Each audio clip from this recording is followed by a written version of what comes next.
Parlez de la sécurité ferroviaire à vos proches. Visitez le finilesvoiestragiques.ca.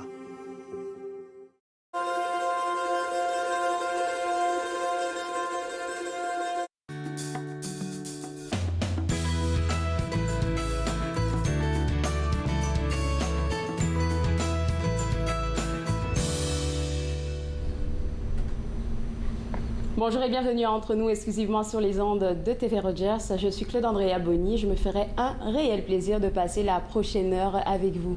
On a une émission assez chargée. On va parler des matinées scolaires dans les conseils des écoles catholiques du Centre-Est. On va parler aussi avec un auteur. Mais tout de suite, pour commencer, j'ai un invité que j'ai envie d'entendre par-dessus tout, M. François Desormeaux, qui est le fondateur de Live Stream Junkies. Il est dans le monde de l'audiovisuel depuis avant ma naissance. Je ne vais pas dire mon âge, là, mais c'est avant ma naissance.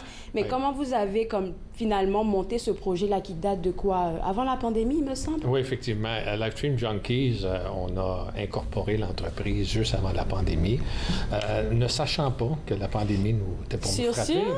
On certain. On était vraiment en train d'aider des clients petit à petit à grandir.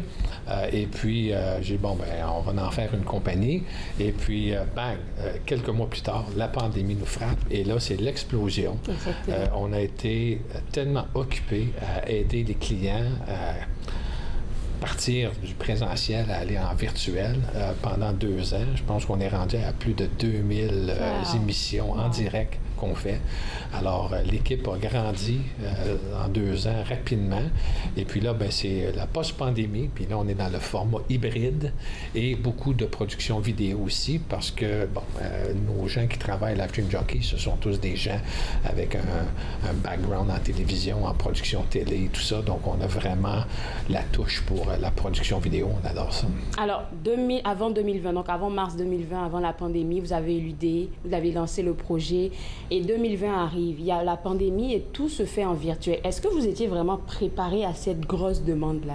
Ben moi, oui, absolument, parce que ça faisait... Est-ce que vous aviez une petite oreillette, une petite voix qui vous dit des affaires qu'on ne sait pas? Ben, en fin de compte, 5 ans avant, j'étais en train d'aider des artistes américains à se produire sur le live stream. On parle des plateformes comme Periscope, n'existe plus maintenant. Okay, Periscope a été acheté par Twitter. Il y avait aussi un autre, il y avait Twitch et il y avait toutes ces autres plateformes-là où on pouvait faire de la diffusion en direct. Et j'aidais 23 artistes américains à tous les semaines à se produire live sur la chose. Écoute, je connectais des artistes de la Californie avec des gens de New York, puis ça chantait, puis ils faisaient des spectacles comme ça. Et puis, je m'amusais parce que j'étais comme en semi-retraite à ce moment-là. Et puis, est venue la crise de l'Ontario avec les coupures du gouvernement au niveau de ça. Puis là, j'ai dit, bon, ben, cette journée de manifestation qui s'organise, j'ai dit, je vais me préparer pour aider ma communauté franco-ontarienne à justement faire un live. Et là, j'ai assemblé une petite équipe, 3 personnes, un animateur, un jeune animateur de la région, puis on dit, on va faire un live, puis on a fait un live cette journée-là, puis ça a été correct. J'étais chez moi, avec mon équipement, et tout allait bien.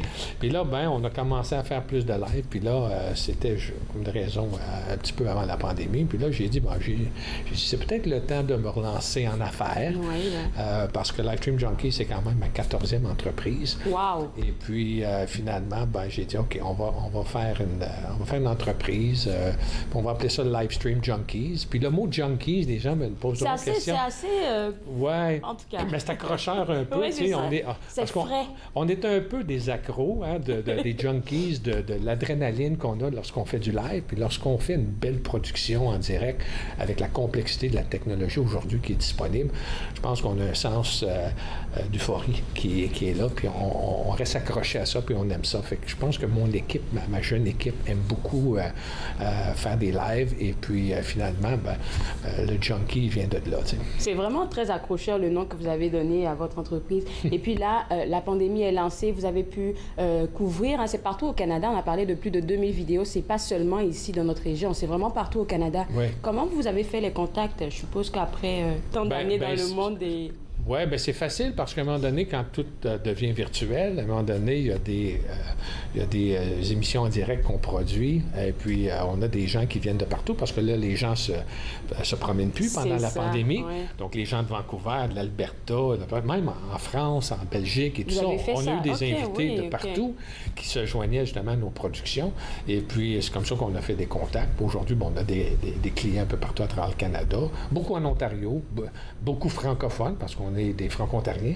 Je pense que dans mes employés, j'ai une personne qui est anglophone, tout le restant de l'équipe. La francophonie prime, ça c'est bon à signaler. Ouais, on est vraiment une entreprise franco-ontarienne. Et j'aime bien quand on dit que vous êtes une entreprise franco-ontarienne. On va prendre une pause, mais après la pause, là, j'ai envie de tout savoir. Savoir les 2000 émissions que vous avez produites, là, combien d'éléments que ça vous a pris, combien de force que ça vous a pris, parce que, sincèrement, la pandémie, là, si une entreprise n'avait pas de créativité, pour vrai, elle coulait. Donc, j'ai envie de savoir tout sur votre créativité. Okay. Je vous garde avec moi. Et pour vous autres à la maison, le site web de cette entreprise, c'est www.livestreamingjunkies.com. On revient juste après la pause. Vous regardez Entre nous, exclusivement sur les ondes de TV Rogers.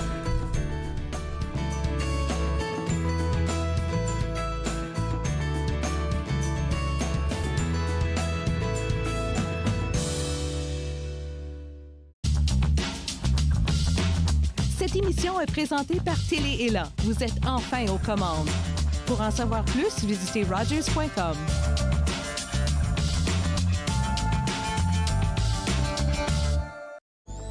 Le lundi 24 octobre, c'est jour d'élection municipale en Ontario. Et ici, chez nous, à Ottawa, on peut parler d'un vote historique. Nous aurons à choisir une nouvelle personne à la mairie d'Ottawa et en plus à élire une douzaine de nouveaux conseillers et conseillères dans les 24 quartiers. C'est un rendez-vous pour tout suivre avec mes analystes, l'ex-ministre Madeleine Meilleur et le conseiller sortant Mathieu Fleury. Les résultats locaux, lundi 24 octobre, 19h30, sur TV Rogers. Bonjour, je m'appelle Michel Prévost, je suis un historien et archiviste, président de la Société d'histoire de l'Outaouais et j'ai le plaisir, avec les émissions Promenade dans le temps, de vous faire découvrir le riche patrimoine d'Ottawa, de Gatineau, de l'Est ontarien et de l'Outaouais. Ces émissions ont pour but de vous faire connaître notre patrimoine et le valoriser. Promenade dans le temps. Mardi 19h30 sur TV Rogers. Cette semaine, on rencontre Angie, la TikTokeuse qui a réussi à ramasser plus de 121 000 abonnés avec des vidéos qui font la parodie des Franco-Ontariens. Suivez-moi, jeudi 20h sur TV Rogers.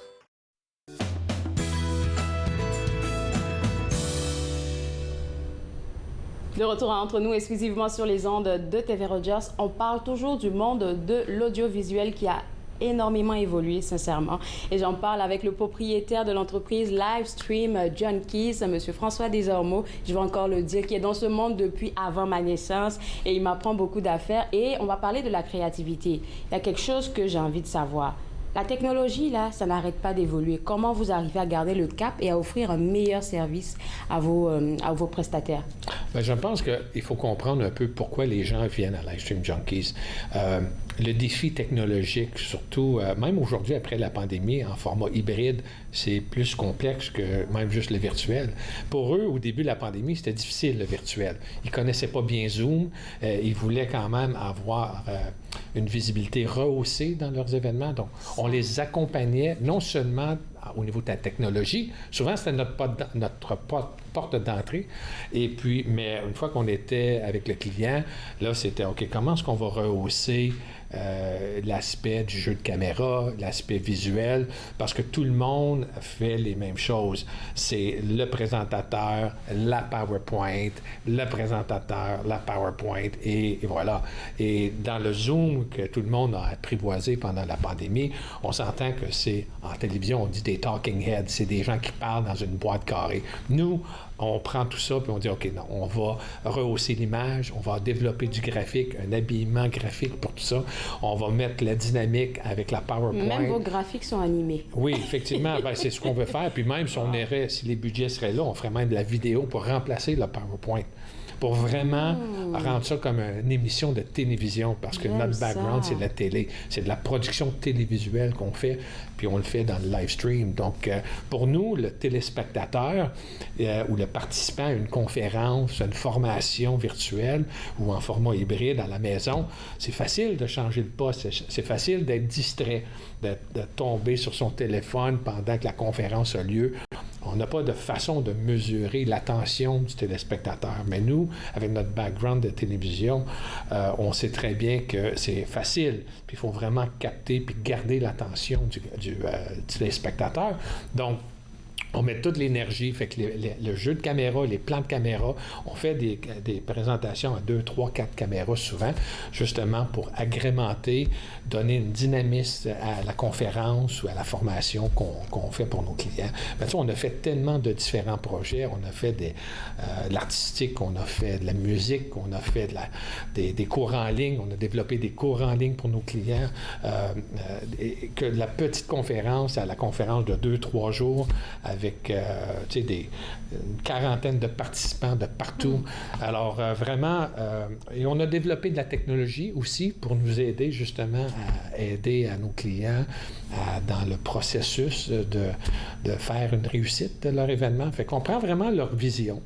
Et puis après ça, on travaille avec le client pour essayer justement de rehausser l'aspect visuel et pour s'assurer que le client, leur client, le téléspectateur, reste assidu à son écran puis et vraiment qu'on réussit le but du client. À le capter aussi, absolument. à le garder aussi jusqu'à la fin. Oui. J'ai mentionné tantôt prestataire, mais c'est client le mot que je cherchais là. Donc, on va revenir à la clientèle, à votre clientèle. Vous avez mentionné que votre équipe, déjà à la base, est composée de franco-ontariens. J'aime qu'on mette la francophonie en avant. Et puis, autre chose, là, vos travaux, vos différents projets tournent aussi autour de la francophonie. Puis, il y a un projet que vous avez fait dont je suis jalouse. Je vous l'ai dit avant l'émission, je vais le dire devant tout le monde là. C'est les rendez-vous, les vendredis matin, de la Farfo. Oui. J'ai vu le décor. Les gens peuvent encore aller le voir sur le site web de la Farfo. J'ai vu le décor. J'ai dit, oh, c'est frais ça. Donc, tout ça, c'était une idée. Vous partez de la conception du plateau même à l'animation même de... Oui, absolument. C'est ça. Bon, on a 2 studios. On a un studio à Orléans, ici, avec des bureaux de production. Puis, on a aussi un studio à Campville, au sud d'Ottawa, où ce que Live Stream Junkies a débuté, dans des petits studios là-bas. Et on fait des podcasts, on fait des émissions en série comme ça, justement pour répondre aux besoins du client. Fait que la Farfo provinciale, à un moment donné, on a travaillé pour développer, on a fait jusqu'à 5 séries d'émissions avec eux autres. Et puis, finalement, cette dernière série-là, qui s'est terminée cette année, on a fait 12 émissions pour une émission du matin. Puis, c'est un peu comme entre nous ici. C'est en studio, on a monté le décor, on a tout fait la conception. Puis, on a produit cette belle émission pour parler aux aînés à tous les matins là, de la semaine. Là. Donc, les gens qui nous regardent, là, si vous avez des projets d'émission, vous savez exactement où taper à la porte. Le site web est affiché à l'écran, livestreamjunkies.com. Autre question pour vous, M. Desormeaux, le modèle hybride. Là, on sort de la pandémie, là, et il y a des galas qui se font encore en format hybride, des événements en format hybride. Est-ce que c'est plus difficile de gérer le hybride que le virtuel en lui-même? Pour nous, non. C'est pas difficile parce qu'on est outils. Vous avez la compétence. Oui, on est compétent, c'est ça. Mais pour le client, effectivement, il y a une complexité. Et souvent, c'est parce que, tu sais, il faut penser qu'on a des présentateurs qui sont en présentiel. Il y en a d'autres qui sont en virtuel. Et là, que tout le monde doit se parler, tout le monde doit bien s'entendre. Tu sais, on ne doit pas avoir de délai. Et donc, c'est beaucoup de la coordination. En télévision, on dit toujours préparation. Mais c'est la même chose pour une production hybride. C'est vraiment de tout préparer. C'est de faire des tests techniques, s'assurer que tous les gens qui vont se connecter au niveau virtuellement, on a fait un test technique pour s'assurer que ça fonctionne, qu'ils comprennent la technologie à leur disposition. Après ça, on les amène. Puis après ça, on diffuse sur différentes plateformes. On peut souvent diffuser dans un Zoom, mais on monte des plateformes sur mesure, dynamiques, avec un chat et tout ça, pour rehausser la qualité, surtout lorsqu'on cherche une une qualité rehaussée audiovisuelle, on doit aller sur nos propres plateformes, là, parce que les plateformes comme Zoom, c'est vraiment pour la conversation. Il y a une compression vidéo et audio qui se fait à l'occasion, donc c'est pas 100%, mais encore là, des fois, c'est parfait pour la discussion. Quand vous parlez de plateforme, c'est-à-dire que vous avez une plateforme propre à vous-même? On a développé on fait des plateformes sur mesure. Wow. C'est la grosse affaire. On a développé de la technologie. À un moment donné, on avait 5 studios à travers la province parce qu'on faisait 5 émissions par semaine. Et puis, nos animateurs, nos animatrices, on avait mis des caméras chez elles ou dans des studios loués à distance. On avait un à Sudbury, à Toronto, à Montréal, à Canada, à Orléans. Puis on opérait tout ça de Kempville. Puis on a développé même de la technologie pour contrôler nos caméras à distance. Le monde de la technologie, on y a vraiment... incroyable. On ne s'est pas arrêté à juste prendre ce qu'il y avait. On a dit, OK, on a un besoin de ça. On a développé avec nos développeurs de la nouvelle technologie pour l'industrie. Et puis, je pense que le fait que votre équipe soit si jeune, là, ça aide beaucoup, hein, parce qu'ils ont tellement d'informations. Moi-même, je suis dépassée par la technologie. À mon jeune âge, déjà, j'imagine. Je commence à être là. Je vais vous avouer que j'ai commencé il y a 2 ans et demi à faire la technologie moi-même. Puis là, j'ai ma jeune équipe qui me dépasse rapidement au niveau technologie, qui font n'importe quoi. C'est vraiment des as. C'est des junkies. Les junkies, c'est ça. C'est incroyable.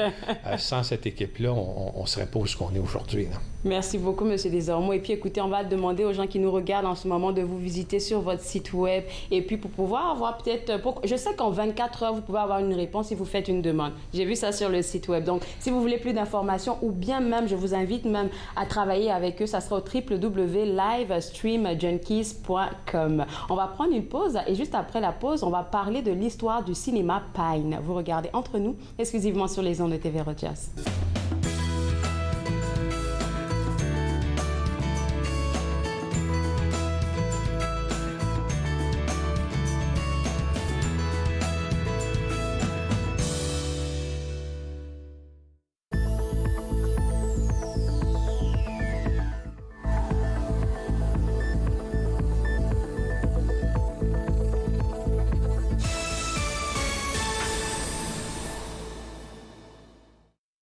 Je m'appelle Chef Marc Miron et je vous invite chaque semaine dans ma cuisine. Je vous ferai découvrir des recettes, des plats, des techniques provenant du monde entier. C'est à ne pas manquer. Passion Cuisine, lundi 13h30 sur TV Rogers. Il est question de partage et d'entraide, d'action et d'appartenance. De profiter pleinement de la vie et de rire aux éclats. Nous sommes l'Arche Canada. Nous admirons et partageons tout ce que les gens ont à offrir. Découvrez qui nous sommes dès aujourd'hui. Pour vous qui pensez ne pas pouvoir bouger, regardez l'émission Restez actifs pour la santé avec moi, Joanne Sheridan, tous les jours sur les ondes de TV Rogers. Restez actifs pour la santé, en semaine 9 et 16 heures sur TV Rogers.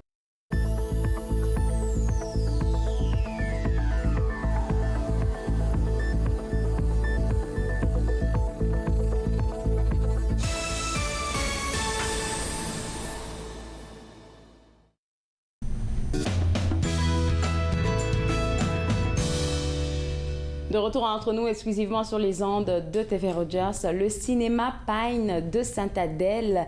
Je ne sais pas si vous le connaissez, mais moi je ne le connais pas. On va parler de l'ouvrage La famille Fermagnan avec l'auteur Stéphane Desjardins. En fait, c'est le titre de l'ouvrage qui retrace l'histoire derrière la naissance de ce cinéma-là. Et tout de suite, pour commencer, Stéphane, j'ai envie de savoir pourquoi vous avez été intéressé à refaire l'histoire derrière ce cinéma.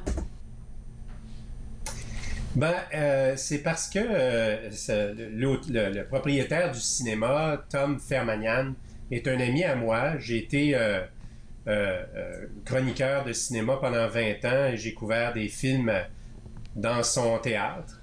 Et on a passé beaucoup de temps ensemble à discuter de choses et d'autres. Il s'est mis à me parler de sa famille et j'ai eu un choc. L'histoire de sa famille, c'est un peu comme le film Cinéma Paradiso, qui est un chef-d'œuvre du cinéma et qui et qui avait comme vedette Philippe Noiret. Alors, c'est à peu près la même chose. On peut vraiment dire qu'il y a beaucoup de similitudes entre l'histoire de ce film et l'histoire de cette famille.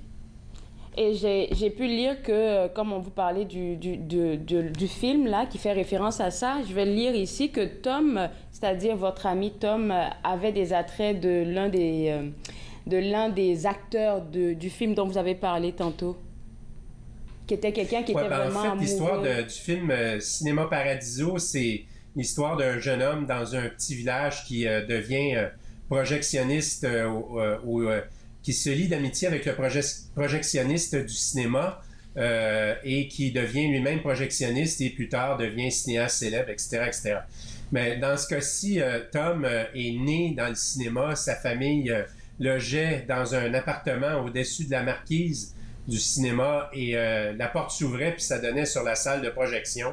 Alors Tom, tout jeune enfant, a appris à manier les projecteurs, vendre du popcorn, déchirer l'étiquette. Bon, c'est une histoire un peu particulière. Il n'y a pas grand monde qui vive ça dans leur vie. Et ça va même plus loin parce que l'histoire de sa famille est tragique.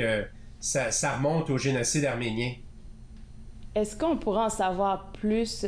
Qu'est-ce qui fait la particularité de cette famille? Je sais que c'est une famille immigrante, si je ne m'abuse.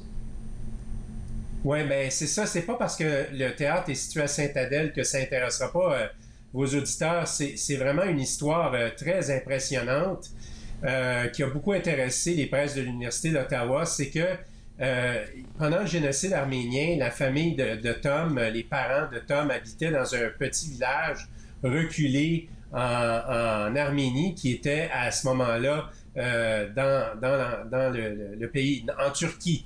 Et ce qui est intéressant avec leur histoire, c'est qu'évidemment, durant le génocide, les Arméniens ont été carrément... c'est un génocide, hein? On les a... C'est des assassinats de masse. Et le père de Tom avait 14 ans puis était témoin de l'assassinat de sa famille en direct. On leur a tranché la tête sur la place publique. Ils étaient cachés dans les arbres. Alors, ils ont dû fuir de nuit grâce à l'aide de Turcs qui étaient sympathiques à leur cause. Ils ont erré dans le désert pendant des années. Ils ont abouti à Alep en Syrie. Et finalement, ils ont traversé l'Europe. Et finalement, ils ont fini par aboutir chez nous, à Montréal, travailler pour Steinberg, l'ancienne épicerie, l'ancien géant d'alimentation. Et ils ont suivi l'appel du curé Labelle qui, vous savez, ils ont pris le petit train du Nord. Ils sont arrivés à Sainte-Adèle pour acheter une terre en plein hiver. Le printemps est arrivé, la terre était une terre de roche, c'était pas cultivable. Qu'est-ce qu'on fait? C'est toujours la débrouille avec les immigrants. Ils se sont installés une table au bord du chemin. Ils ont vendu des fruits et légumes. C'est devenu un commerce très prospère. Le père avait le rêve de lancer un cinéma. Il courtisait une jeune Québécoise du lieu, une dame appelée Aurore. Oui. Et Aurore lui avait dit à l'époque... Écoute, je te marie seulement si tu bâtis ton maudit cinéma que tu me parles depuis des années. Et il l'a fait. Il a bâti son cinéma et ça ne s'invente pas. Un des premiers films qui a passé dans le cinéma Pine de Sainte-Adèle, c'est Aurore, l'enfant martyr. Et qui déchirait l'étiquette? Aurore! C'est une belle histoire de famille, une belle histoire d'amour aussi, hein, parce que je pense que l'amour peut créer plein de projets pour deux personnes qui ont une vision ensemble. Mais je me demande aussi, ça a été quoi l'intérêt d'écrire? Oui, je sais que c'est une belle histoire que tout le monde devrait connaître, mais ça a été quoi l'intérêt? Est-ce que c'est parce que Tom, donc l'un des fils de ce monsieur-là, était un ami à vous? Il y a quelque chose d'autre que vous avez voulu faire ressortir? Ben, en fait, ce qui m'a frappé, c'est l'incroyable réputation de Tom au sein de l'industrie du cinéma. Tom a été... j'ai eu des commentaires de différents acteurs de l'industrie du cinéma québécois, dont Denis Arcand, Vincent Gouzeau, différents toutes sortes de gens qui travaillent dans l'industrie du cinéma. Tom est connu à travers le monde, à Paris, à Los Angeles. Il dîne à la table de gens comme George Lucas, ça vous donne une idée. Pourtant, c'est un petit propriétaire de cinéma dans les Laurentides, mais les Fermanian ont toujours projeté des films d'auteurs, des films, pas juste des blockbusters américains, des films québécois. Ils ont inventé le concept de film, de lancement de film à la hollywoodien, lancement de film hollywoodien en territoire québécois. On fait des premières de cinéma, de films québécois au Pine depuis 30 ans, alors que ça se fait depuis moins longtemps à la Place des Arts à Montréal ou au Centre national des arts à Ottawa. Vous voyez ce que je veux dire? C'est vraiment des précurseurs. Oui, c'est ça. Écoutez, Stéphane, je vais vous garder avec moi. Très belle histoire que vous nous contez en ce moment. On va prendre une pause et puis on va continuer juste après. Vous regardez Entre nous, exclusivement sur les ondes de TV Rogers.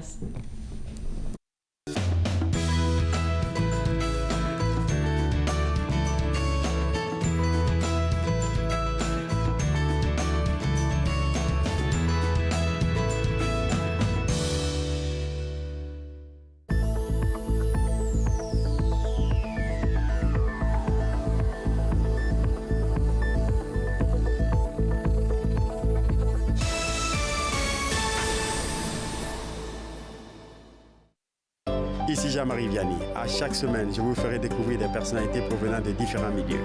Ils vous exposeront leur point de vue sur de nombreuses facettes du multiculturalisme dans notre région. Vivre ensemble, lundi 19h sur TV Rogers. Puis, c'était le fun?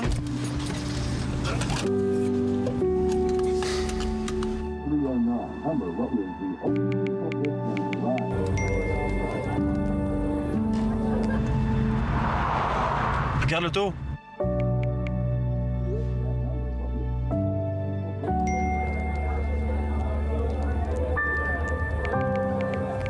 C'est là dont tu me parlais l'autre fois? Je suis Linda Leclerc et chaque semaine, en compagnie de mes invités, vous apprendrez comment relaxer, vous dilater la rate et surtout être de bonne humeur. Yoga du rire, dimanche 20h30 sur TV Rogers.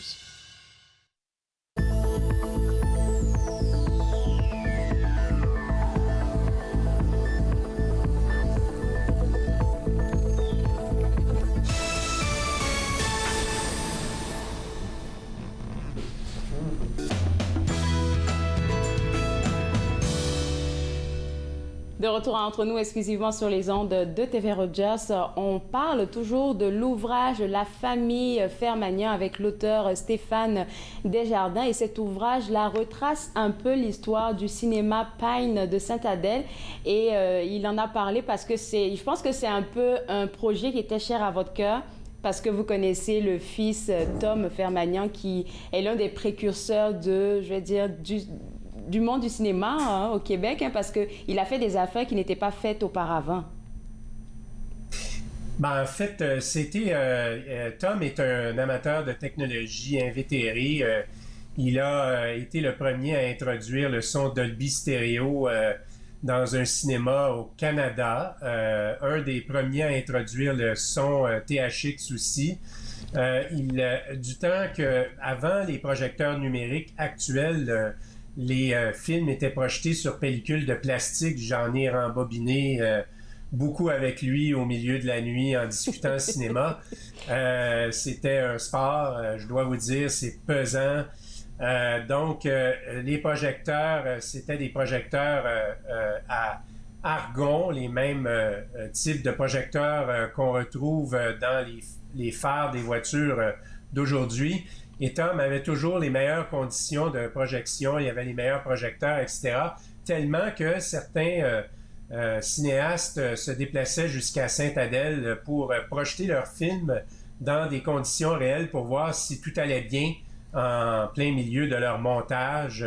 Même chose à Sainte-Adèle, il y a une société qui s'appelle Hybride Technologies et qui a travaillé sur des effets spéciaux de cinéma dont des films très connus comme 300 ou Nommez le film à grand déploiement américain, ils font partie toujours de la dizaine de sociétés d'effets spéciaux qui sont appelées à faire des effets numériques. Et les gens de Hybrid également allaient tester ce qu'on appelle les rushs, c'est-à-dire les petits bouts de film dont ils étaient responsables pour voir si ça paraissait bien, s'il n'y avait pas trop d'erreurs dans leur rendu sur un grand écran de cinéma. Alors, il était toujours à l'avant-garde et il l'est toujours. Vous savez, une des marques de commerce du Cinéma Pine, c'est juste avant l'ouverture, le début du cinéma, le rideau d'écran est toujours là après... ça va faire 75 ans l'année prochaine que ça existe, le Cinéma Pine.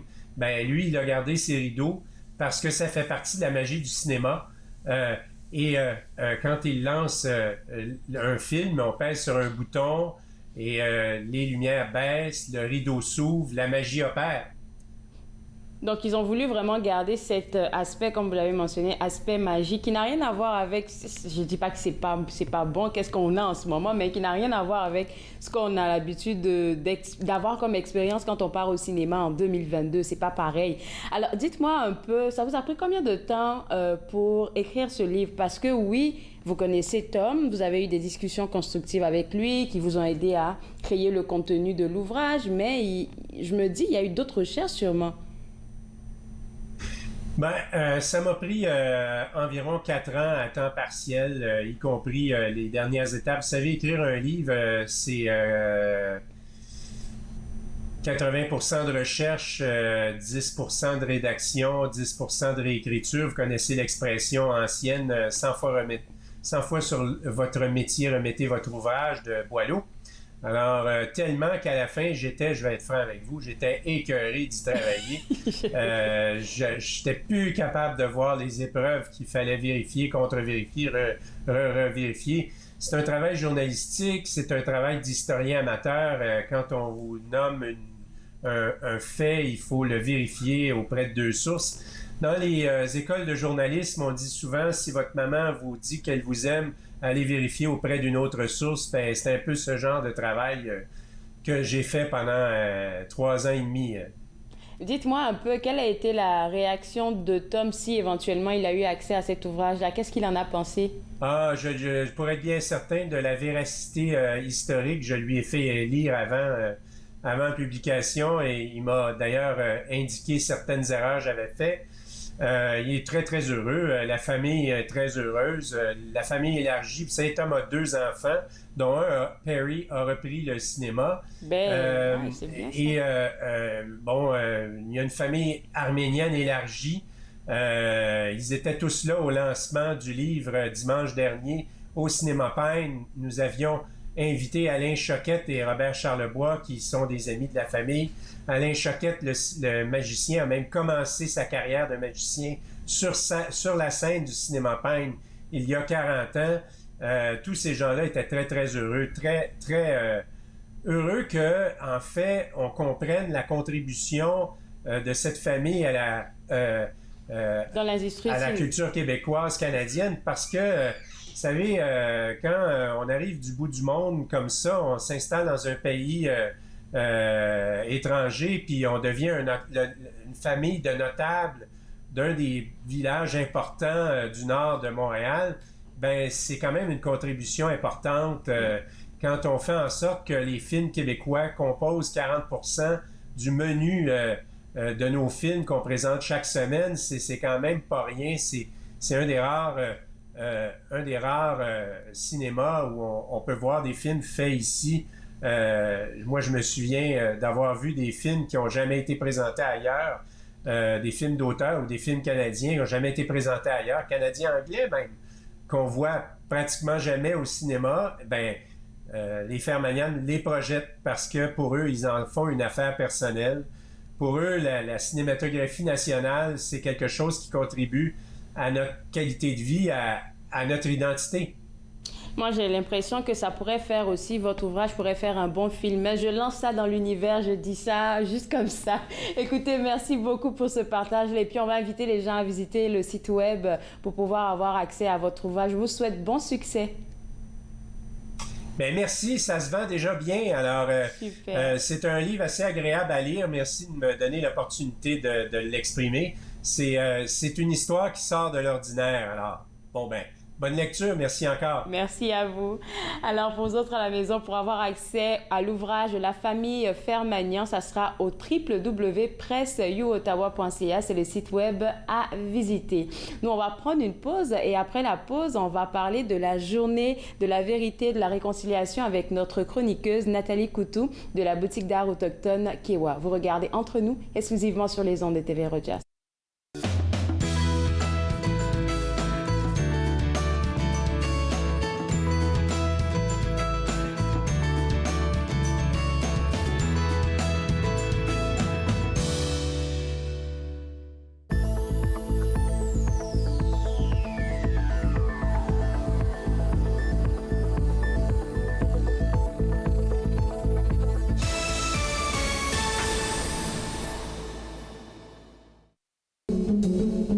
My name is Chase Nicholas. Je m'appelle Chase Nicholas. Je suis Micmac et je joue au hockey. Je me souviens, plus jeune, que ma famille parlait des Micmacs comme les inventeurs du hockey. En première année du secondaire, j'ai fait une recherche sur les bâtons de hockey des Micmacs, qui sont également les premiers bâtons de la LNH. J'en ai trouvé un fabriqué en 1917, l'année de la création de la LNH. J'ai été surpris d'apprendre que le bâton que je tenais avait été fabriqué par mon arrière-arrière-grand-père, Alexander Cope. En 1934, un aîné connu sous le nom de Old Joe Cope a écrit une lettre au Chronicle Herald de Halifax dans laquelle il affirmait que les Micmacs avaient inventé le hockey. Plus tard, j'ai découvert que je suis un descendant en ligne directe de Old Joe Cope. Il fut un temps où les enfants de ce peuple étaient arrachés à leur famille et n'avaient pas le droit de parler leur langue, perdant ainsi leurs mots et leur histoire. Mais à présent, on se réapproprie notre histoire. Lorsque je saute sur l'Atlas, je suis fier de savoir que mes ancêtres et les Micmacs sont à l'origine du hockey.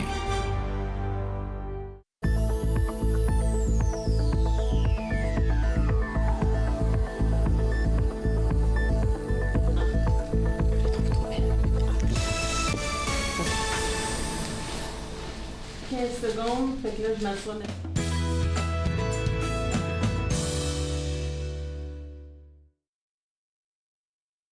Les ondes de TV Rogers, on parle maintenant des matinées littéraires et la lecture au sein des écoles du Conseil des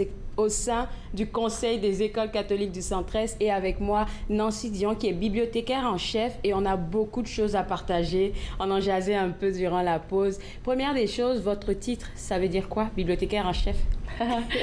Bien, dans le fond, c'est un rôle de gestionnaire. Donc, c'est de l'appui à l'équipe des bibliotechniciens et bibliotechniciennes qu'on a dans nos écoles. C'est aussi de l'appui au niveau des directions d'école concernant l'aménagement de leur bibliothèque. On a fait beaucoup de projets de rénovation dans certaines de nos écoles au niveau de la bibliothèque.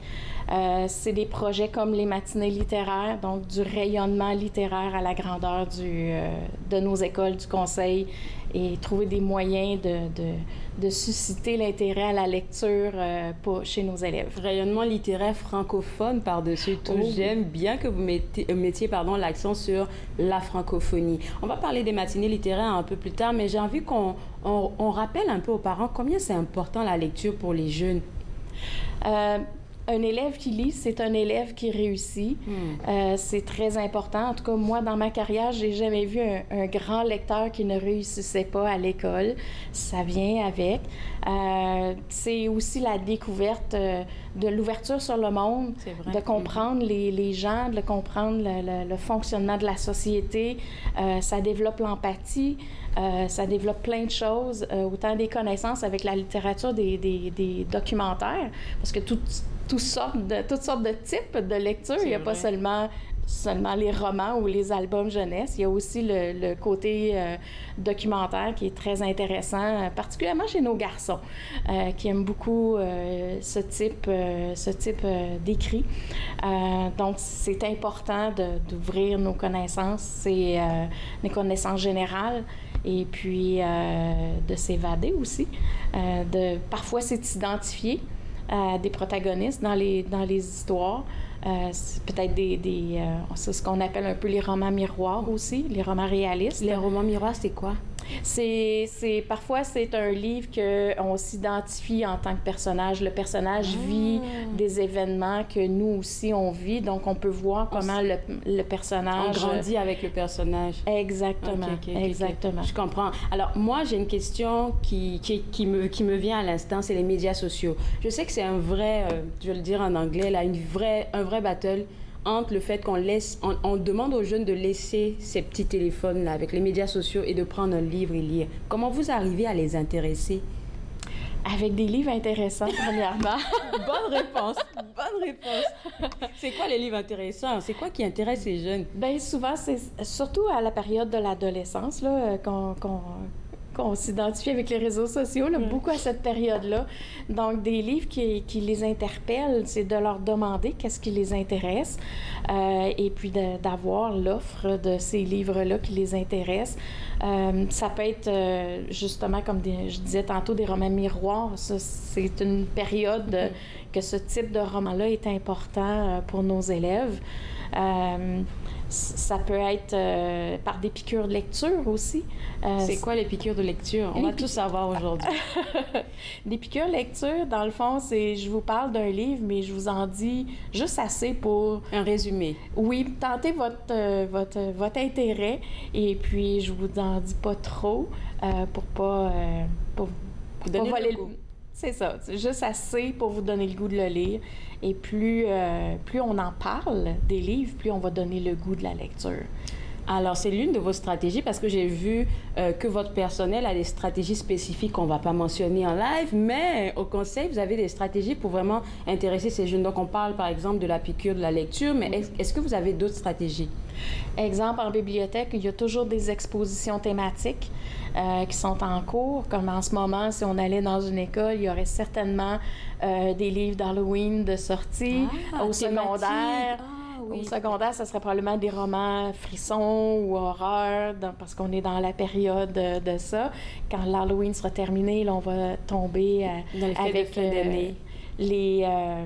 le jour du souvenir.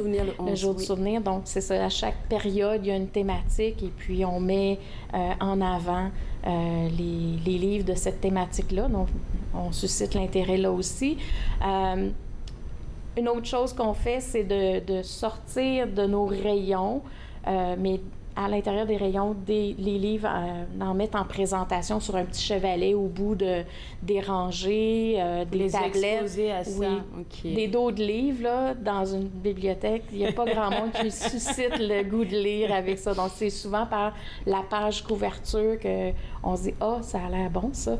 Puis, ça nous suscite l'intérêt, donc on va aller se le procurer tout simplement. Vous faites ça bien, en tout cas, pour susciter leur intérêt. Alors, les matinées littéraires, je sais que ça a commencé en 2020. Comment ça se passe? Concrètement, c'est comment ça se passe une session?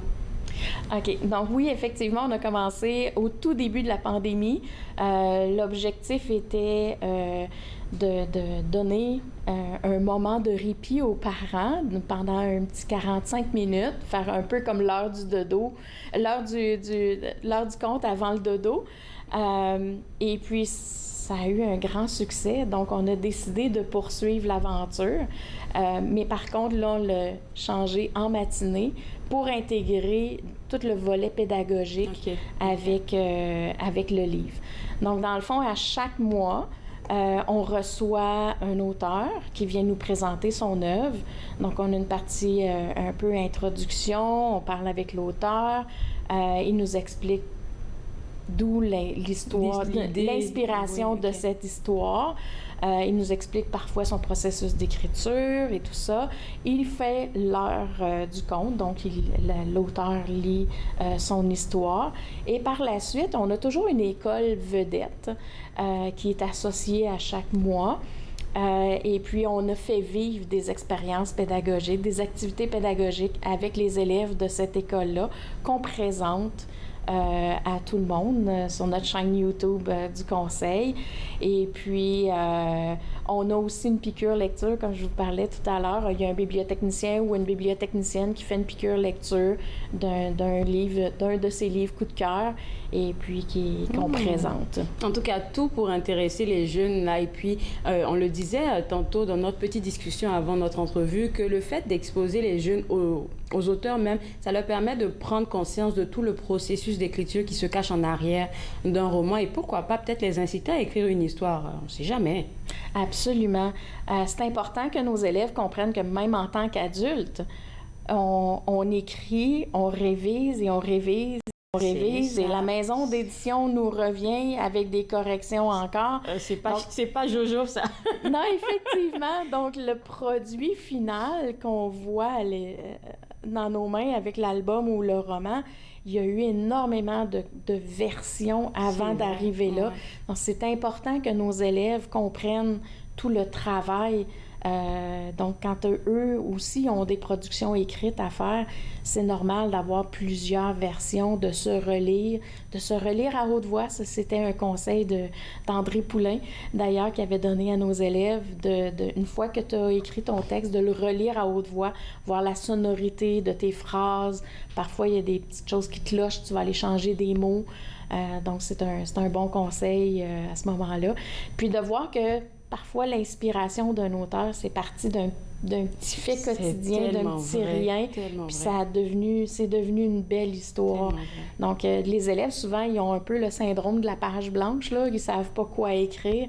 Donc, c'est des beaux modèles pour nos élèves. Ça apprend beaucoup de valeurs, quoique on s'en rend même pas compte, comme par exemple la résilience. Ça permet aux jeunes de savoir que la résilience, c'est quelque chose que je dois développer parce que même un adulte, là, même s'il vit de sa passion, ben, il a ce même problème-là. Effectivement, puis même en tant qu'adulte, de réussir à se faire publier aussi par une maison d'édition, ça prend souvent du temps. Et entre le temps le texte est écrit et la parution du livre, il peut s'écouler quelques années entre les deux. Là. Donc, en tout cas, pour avoir accès à ça, je pense que c'est sur YouTube. Il va nous rester 1 minute avant de clore notre entrevue. Donc, je pense que c'est disponible, les matinées littéraires, c'est disponible sur YouTube juste pour 1 semaine, il me semble. Oui, c'est ça. C'est concernant les droits d'auteur. J'imagine. Donc, c'est l'entente qu'on a avec les auteurs et les maisons d'édition. Donc, c'est à chaque mois. Et puis, pour la durée d'1 semaine, donc la classe qui n'a pas eu le temps de l'écouter en direct, il peut le reprendre à un moment donné dans la journée ou dans la semaine. Si les parents veulent l'écouter avec leur enfant. Ça peut être des sujets de discussion aussi quand regardant la vidéo. Donc, c'est offert aussi aux élèves qui sont à l'école élémentaire et puis secondaire. Accessible oui, on a aussi des matinées du côté secondaire. OK. Oui. Bien, merci beaucoup, Madame Dion. Vous faites un excellent travail. Merci. Et je vais parler avec une de vos élèves qui a fait un gros travail de lecture. Elle a lu 400 livres et puis on va en parler après la pause. Regardez Entre nous, exclusivement sur les ondes de TV Rogers.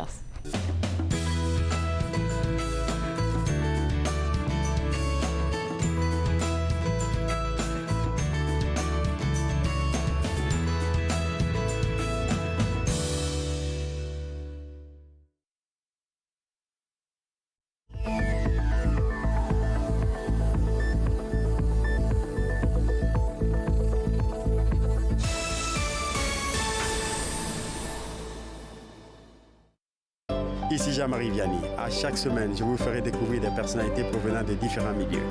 Ils vous exposeront leur point de vue sur de nombreuses facettes du multiculturalisme dans notre région. Vivre ensemble, lundi 19h sur TV Rogers. Puis, c'était le fun?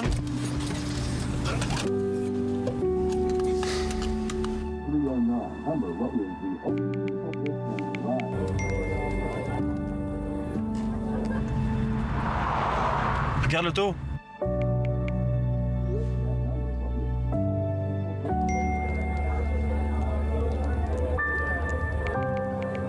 C'est pas celle-là dont tu me parlais l'autre fois?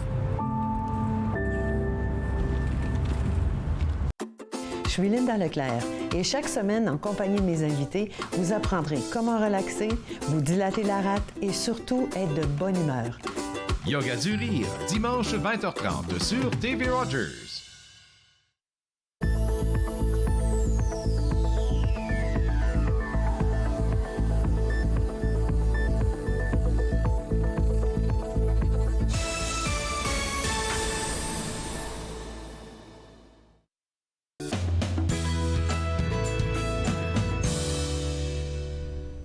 De retour entre nous exclusivement sur les ondes de TV Rogers, on parle maintenant toujours, je vais dire toujours, littérature avec une des élèves des écoles, du Conseil des écoles catholiques du Centre-Est, Marie-Ève Caron. Tu viens de quelle école? Je viens de Samuel Genet. Alors, j'ai entendu dire quelque part que tu as en ta possession 400 livres. Oui. Que tu as lus? Pas toutes lues. J'en ai lu à peu près 400, je dirais, mais j'ai une bibliothèque de 463. Okay. Et puis c'est à peu près ça, une soixantaine que je suis encore en train de travailler sur les lire. Dis-moi, à quel moment que toi, tu t'es senti mordu par les livres? Tu as eu cette piqûre-là, comme la bibliothécaire le disait tout à l'heure, cette piqûre du livre. Ben moi, c'était justement à l'école primaire, en 4e ou en 5e année. Il fallait aller à chaque semaine à la bibliothèque avec la classe, choisir un livre pour lire pendant la semaine. Puis pour moi, c'était pas quelque chose que j'ai beaucoup aimé. J'aimais pas vraiment ça. Puis un jour, j'ai tombé sur une série qui s'appelle Léa Olivier, puis j'ai vraiment été accrochée. C'est la série qui m'a ouvert la porte au monde de la lecture. Ça parlait de quoi? C'est vraiment un peu comme Madame Dion disait, c'est un livre comme miroir, c'est vraiment juste la vie d'une adolescente, puis on suit son cheminement, puis c'est ça, je me suis reconnue là-dedans, le cheminement, de grandir, puis c'est ça. Moi, là, je vais te faire une confidence. Pour vrai, là, j'ai des livres aussi à la maison. Pour certains, j'arrive à les lire facilement, mais j'ai du mal, en fait, à terminer souvent des livres qui ne m'accrochent pas trop. Donc, toi, quel serait le conseil à un jeune de ton âge pour choisir le livre qui va avec comme sa personnalité? Je suis d'accord un peu avec votre technique. Si ça t'intéresse pas, continue pas. Il n'y a pas de raison de se forcer. Merci. C'est vraiment un essai-erreur. Puis ça va vraiment être de trouver un livre que t'aimes, trouver un genre que t'aimes, trouver un auteur, parce que même si t'aimes le genre, tu vas pas nécessairement aimer son style d'écriture. Définitivement. Donc, moi, c'est vraiment ça. C'est juste, tu essaies, ça fonctionne pas après une 50aine de pages. Arrête, il n'y a pas de but de continuer. C'est pas une punition, ça devrait être un plaisir. Faut pas que tu te forces à lire, sinon tu vas jamais aimer ça. Merci beaucoup, Marie-Ève. Tu m'enlèves un poids sur les épaules, tu peux pas comprendre. Alors, dis-moi, toi, ton genre de lecture, c'est quoi? Moi, j'aime beaucoup le paranormal ou les romans policiers. Ça, c'est mes deux genres que j'aime vraiment beaucoup. Les romans policiers, hein? Oui. Et ça te fait réfléchir beaucoup? Oui. Oui, des vraiment bons romans, des fois, ça m'empêche de dormir, mais ça fait beaucoup penser. Oui, j'imagine. Écoute, on a une grosse nouvelle à annoncer aux gens, c'est que Madame Marie-Ève a décidé de se lancer sur Instagram en partageant son amour pour la lecture. Oui. Wow! Oui, vraiment. C'était un projet que j'ai fait l'année passée, en janvier, au début de l'année. 2021. 2021, okay. Exactement. Et puis, je sais pas pourquoi, qu'est-ce qui m'a pris. Je suivais beaucoup de personnes sur les médias sociaux qui ont des comptes Instagram. Puis je me suis dit, c'est pas sorcier. Je suis sûre que je peux faire ça. Puis oui. J'ai pas comme une énorme plateforme, mais ça m'a aidé à connecter avec d'autres personnes qui aiment lire, puis trouver d'autres types de livres que je peux lire, trouver d'autres auteurs. Puis ça m'a vraiment aidé à me connecter. On se sent moins seul parce que lire, c'est vraiment une passion individuelle. Mais là, j'ai réussi à rencontrer plein d'autres personnes qui vivent cette même passion. Et quand tu as dit énorme, là, je veux revenir là-dessus. Le but, souvent, sur les médias sociaux, là, tu as l'impression que tu dois avoir beaucoup d'abonnés, mais le peu d'abonnés que tu as, en fait, tant que tu les impactes, je pense que c'est le plus important. Oui. Et si tu me dis que ça fonctionne, c'est parce que tu arrives à rejoindre peut-être des jeunes de ton âge. Bien, ça serait un peu ma mission. J'aimerais ça montrer aux autres jeunes que c'est correct de lire, que t'es pas bizarre de lire. Parce c'est que pas des fois, tu peux être paru un petit peu comme le nerd, mais c'est correct de lire, c'est fun de lire, puis ça a vraiment un bel impact dans ta vie de lire un livre. Et qu'est-ce que ça t'a apporté de plus que de partager, toi, ta passion sur Instagram? Parce que c'est quand même un média qui est vraiment... Il y a beaucoup de gens là-bas qui font tout. Bien, j'ai vraiment trouvé ça intéressant de voir les différentes cultures pas franco-ontariennes, mais les différentes cultures francophones, qu'est-ce qu'eux, ils lisent, et aussi les différentes éditions d'un même livre traduit en différents types de français. Puis ça, c'est vraiment en connectant avec des passionnés de lecture à travers le monde. Ça, c'est ce que j'ai vraiment beaucoup aimé. Est-ce que tu es un abonné, oui, à part le Canada, où se trouvent tes abonnés? France? C'est beaucoup la France, la Belgique. La France et la Belgique. C'est beaucoup ça. Fait que tu te fais des amis aussi, virtuellement? Oui, c'est ça. Je rencontre du monde qui viennent de la France, de la Belgique, même en Angleterre. Donc, Ça, c'était vraiment pour moi comme une des grosses choses que j'ai beaucoup aimées. J'ai cru aussi entendre quelque part, tu sais, j'ai beaucoup de scoops sur toi. J'ai cru entendre quelque part aussi que tu connectes avec des auteurs sur ta page Instagram. Oui, ça c'est... Oui. Souvent, les auteurs qui sont pas vraiment internationaux, plus locaux, ils ont beaucoup de temps à vouloir partager avec la communauté. C'est vrai. Puis tu peux toujours leur envoyer un petit message sur Instagram, leur poser des questions. Ils partagent leur processus de lecture, les livres qui s'en viennent. Puis ça, j'ai vraiment beaucoup aimé ça. Tu peux vraiment leur poser des questions. Puis ils sont accessibles et ouverts. Ils sont très accessibles. Instagram, ça rend beaucoup accessible à tout le monde, que tu peux pas nécessairement frapper à leur porte. Donc oui. Donc tu trouves que le matinée scolaire les matinées littéraires et parascolaires dont j'ai parlé avec Madame Dion tout à l'heure, c'est un très beau projet. Hein? Moi, je trouve que oui. Ça peut vraiment aider des jeunes à découvrir les livres. Puis les livres, ça a tellement un gros impact au niveau de l'école, au niveau vraiment de sa vie sociale. C'est vrai. Donc, moi, je pense que oui, il faut plus de jeunes qui lisent. T'as tellement de sagesse, là, mon Dieu. Écoute, est-ce que toi, tu projettes par pur hasard d'écrire un livre un jour? J'aimerais vraiment ça. Je veux pas vraiment m'en aller dans la littérature comme profession, mais j'aimerais ça écrire un livre plus pour le plaisir et peut-être le publier. Puis justement, un peu un livre miroir pour les jeunes, pour les aider à traverser la période de l'adolescence qui est vraiment pas facile. Donc moi, c'est ça que je voudrais écrire, ou sinon un roman policier. Bon, le roman policier revient. J'espère que tu vas nous laisser dormir parce que quand tu vas essayer. Alors là, on va parler de l'adolescence. Est-ce qu'il y a une thématique qui te vient tout de suite quand je te parle de ça? Moi, ça serait la santé mentale parce que c'est quelque chose qui est encore un peu tabou. C'est pas quelque chose qui est accessible facilement à tout le monde. C'est pas quelque chose qu'on parle beaucoup. Puis j'ai goût de dire aux jeunes que comme si tu traverses quelque chose, il y a un livre pour toi. Donc, un livre qui t'explique ça. Merci beaucoup, Marie-Ève, pour ce beau partage. Et puis, nous, on va inviter les gens à visiter le site web du Conseil des écoles catholiques du 113, www.écolecatholique.ca. On revient juste après la pause. Vous regardez Entre nous, exclusivement sur les ondes de TV Rogers.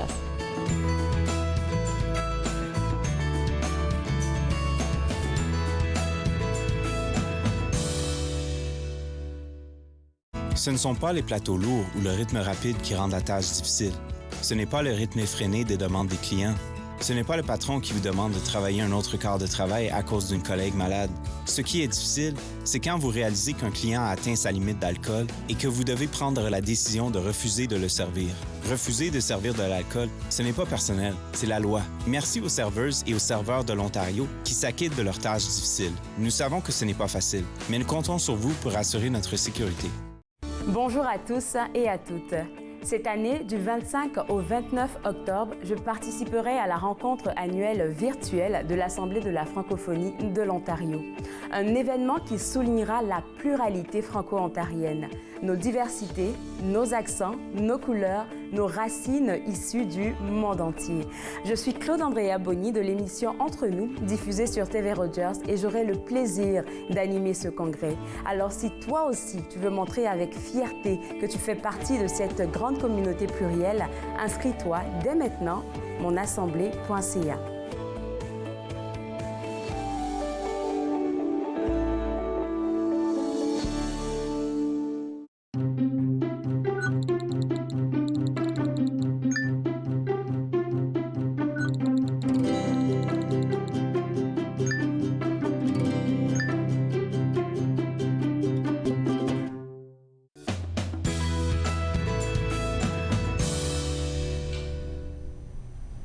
De retour à Entre nous, exclusivement sur les ondes de TV Rogers. Je voulais prendre le temps de vous rappeler le site web de mon premier invité, celui qui vous produit des émissions, qui vous produit aussi des conférences, des webinaires. En tout cas, si vous avez besoin d'un coup de main pour une production audiovisuelle, le site web de cette entreprise-là, c'est www.livestreamjunkies.com.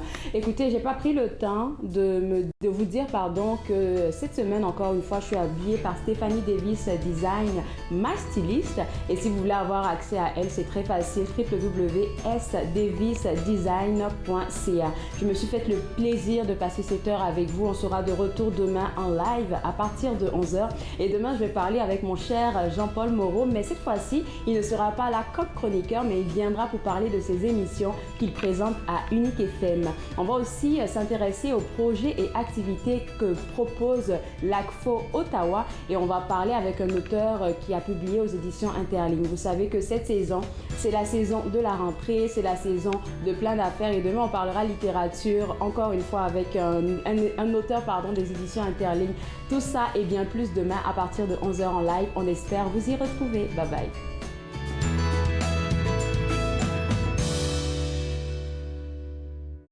Faites-nous part de vos commentaires en composant le 613-521-2323 par courriel sur Facebook et Twitter.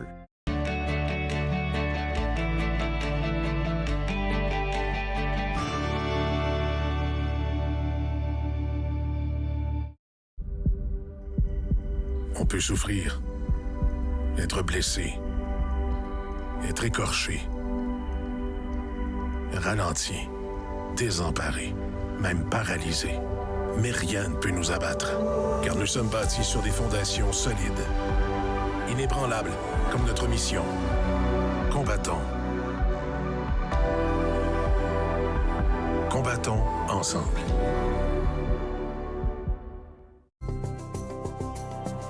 Il est question de partage et d'entraide, d'action et d'appartenance, de profiter pleinement de la vie et de rire aux éclats. Nous sommes l'Arche Canada. Nous admirons et partageons tout ce que les gens ont à offrir. Découvrez qui nous sommes dès aujourd'hui.